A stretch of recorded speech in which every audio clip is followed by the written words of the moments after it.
আসসালামু আলাইকুম ওয়া রাহমাতুল্লাহি ওয়া বারাকাতুহু। প্রিয় দর্শক, পবিত্র মাহে রমজানের বাছাইকৃত দোয়া। পবিত্র রমজানের প্রথম ১০ দিনে যে দোয়া পাঠ করা হলে আপনার জীবনে রহমত তথা শান্তি বর্ষিত হবে প্রতিটা ধাপে, ধাপে। দর্শক, প্রথম ১০ দিনে অর্থাৎ রহমতের ১০ দিনে ৫ টি দোয়া আপনারা বেশি, বেশি পাঠ করবেন। ৫ টি দোয়ার প্রথম দোয়াটি হলো নিজের উপর আল্লাহর রহমত পাওয়ার ছোট দোয়া। চলুন এই দোয়াটির বাংলা উচ্চারণ সহ সহি শুদ্ধভাবে আমরা শিখে নেই। দর্শক, এই দোয়াটি দোয়ার ভান্ডার বইয়ের আপনার ২০৯ নম্বর পৃষ্ঠায় আছে। আউযু বিল্লাহি মিনাশ শাইতানির রাজীম।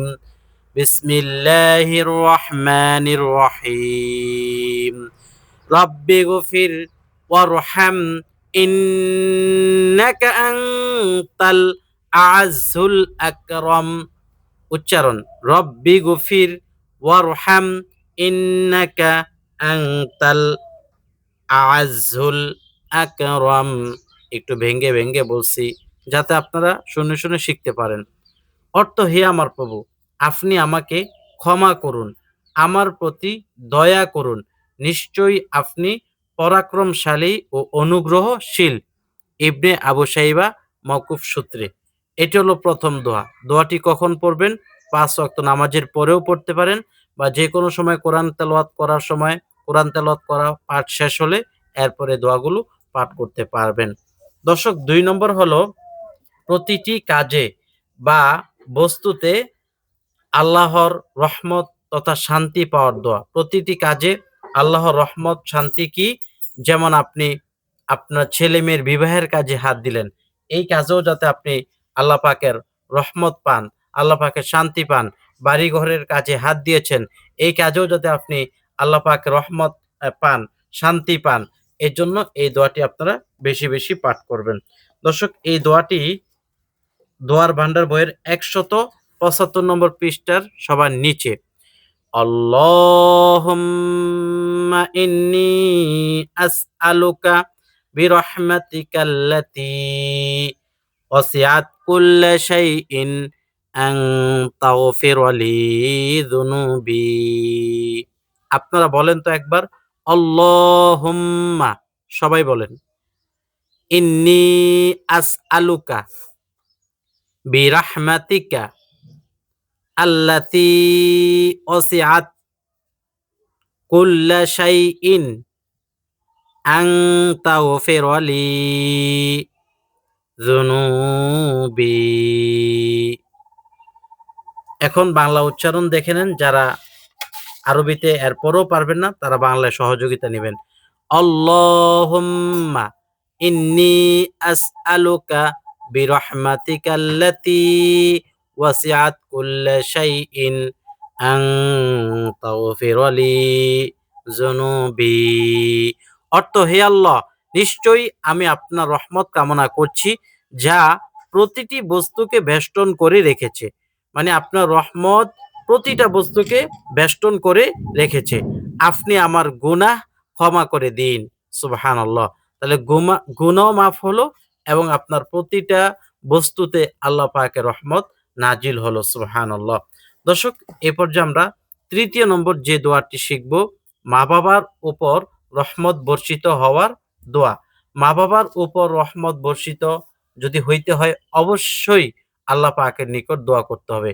আপনার বাবা-মা যেমন নাকি আপনাকে ছোট্টকালে লালন-পালন করেছে, মায়া করেছে এবং আপনাকে শান্তি দিয়ে রাখছে, এখন বাবা-মা নাই বা আছে, তাদের উপরে শান্তি, রহমত বর্ষণের জন্য আপনাকে দোয়া করতে হবে।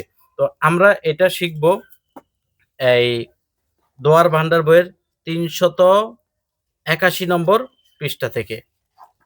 দর্শক, যাদের কাছে এই দোয়ার ভান্ডার বইটা আছে, অর্থাৎ আমার কাছ থেকে আপনারা নিয়েছেন, আপনারা সবাই এই বইটা থেকে দেখে, দেখে দোয়াগুলো পড়ে নিতে পারবেন। ৩৮১ নম্বর পৃষ্ঠায় এই যে, বিসমিল্লাহির রহমানির রহিম।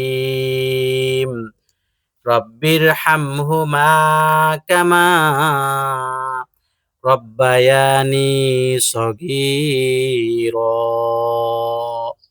৩ বার। রব্বিরহামহুমা কামা রব্বায়ানি সগীরা। এটা ৩ বার পাঠ করে এরপর যদি পারেন এটা পড়বেন। কারণ এই আয়াতের পরই এই আয়াত।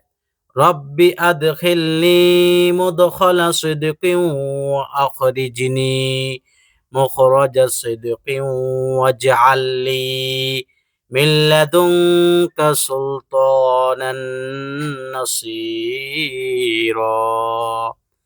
বলেন তো রব্বি আদখিলনি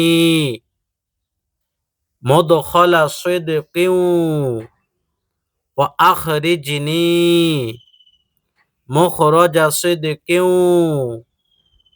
ওয়াজআল লি মিন লাদুনকা সুলতানান নাসীরা। এই দোয়াটা বেশি বেশি পাঠ করবেন যাতে আল্লাহ রব্বুল আলামিন পিতামাতার কবর আযাব মাফ করে দেন, পিতামাতার উপরে রহমত নাজিল করেন। দর্শক, এই পর্যায়ে আমরা ৪র্থ নম্বর দোয়াটি দেখব, আহার রিজিকে বরকত হওয়ার দোয়া। আহার রিজিকে বরকত হওয়ার দোয়া। আপনি যে খাবার-দাবার খান বা আপনার যে কি বলে এই যত নাস্তা আছে, যত কিছু আছে, সবকিছুর ভিতরে যাতে আল্লাহ পাকের শান্তি, রহমত বর্ষণ হয় এবং বরকত হয়, সেজন্য আহার রিজিকের দোয়াটিও আপনাকে শিখতে হবে। আহার রিজিকে যদি কারো বরকত না হয়, আহার রিজিকে, তাহলে সে যতই ইবাদত করুক, এই ইবাদত কাজে আসবে না। বরকত হইতে হবে। কারণ বরকত হয় কখন? যখন নাকি রিজিকটা হালাল হয়, তখন হয় বরকত। আর যদি রিজিক হালাল না হয়, তখন কিন্তু বরকত হয় না। কথা বুঝতে পারছেন? তাহলে রিজিক যদি হালাল না হয়, তাহলে তো বরকতও হবে না। আর বরকত যদি না হয়, তাহলে আপনার দোয়াও কবুল হবে না। তো চলুন এখন আমরা এই ১৭৩ নম্বর পৃষ্ঠার যে দোয়াটি আছে, দোয়াটি আমরা শিখে নেই। আল্লাহুম্মা আসলিহ লি দীনি ওয়া ওয়াসসি' লি ফি দারি ওয়া বারিক লি ফি রিজকি। বলেন সবাই আমার সাথে। আল্লাহুম্মা আসলিহ লি দীনি ওয়া ওয়াসসি' লি ফি দারি ওয়া বারিক লি ফি রিজকি। উচ্চারণ, আল্লাহুম্মা আসলিহ লি ফি দীনি ওয়া ওয়াসসি' লি ফি দারি ওয়া বারিক লি ফি রিজকি। হে আল্লাহ, আপনি আমার দিন সংশোধন করে দিন এবং আমার ঘরে প্রশস্ততা দান করুন ও আমার রুজিতে বরকত দান করুন। সুবহানাল্লাহ! কত সুন্দর দোয়া। এটাও বেশি বেশি পাঠ করবেন যাতে রুজিতে আল্লাহ পাক বরকত দেয়, রুজি কামাই রুজি যাতে হালাল হয়, ইবাদতও কবুল হয়। দর্শক, এখন আমরা সর্বশেষ বেশি বেশি দরুদ শরীফ পাঠ করা। বেশি বেশি দরুদ শরীফ কেন পাঠ করবেন? দরুদ শরীফ ছাড়া কোনো দোয়া আল্লাহর দরবারে গৃহীত হয় না, অর্থাৎ কবুল হয় না।